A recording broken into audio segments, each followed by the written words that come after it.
ഇതാണ് നമ്മളെ പെരിയമ്പലം ബീച്ചിത്തെ അവസ്ഥ കേട്ടോ. ഒരുപാട് കടൽ കയറി വന്നിക്കണ്.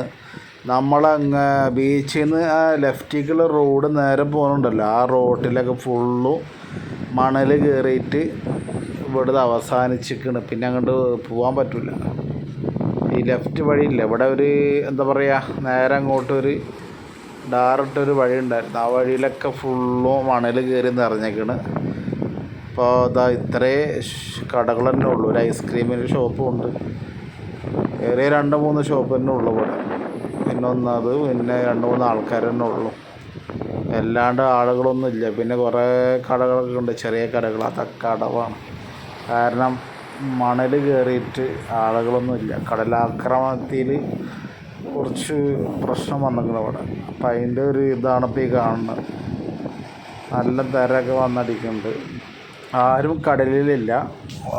അല്ലെങ്കിൽ ഈ നേരമൊക്കെ ഒരുപാട് ആൾക്കാരുണ്ടാവും. ഇപ്പോൾ ഒരു ഭയാനകരമായൊരു അവസ്ഥയാണ് ഇപ്പോൾ കാണുന്നത് ബീച്ചിൽ. എന്തായാലേ ഇപ്പം ഇത്രയേ ഉള്ളൂ.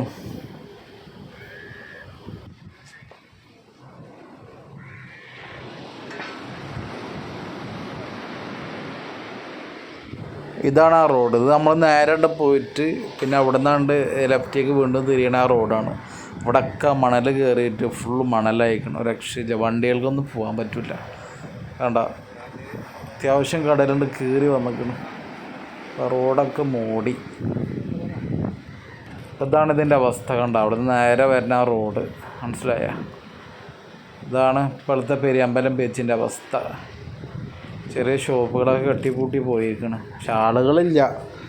ബീച്ചിലൊന്നും ഇപ്പം ആളുകളേ ഇല്ല. കണ്ട, ഇങ്ങനെ കിടക്കുന്നുണ്ട് ഇവിടെ.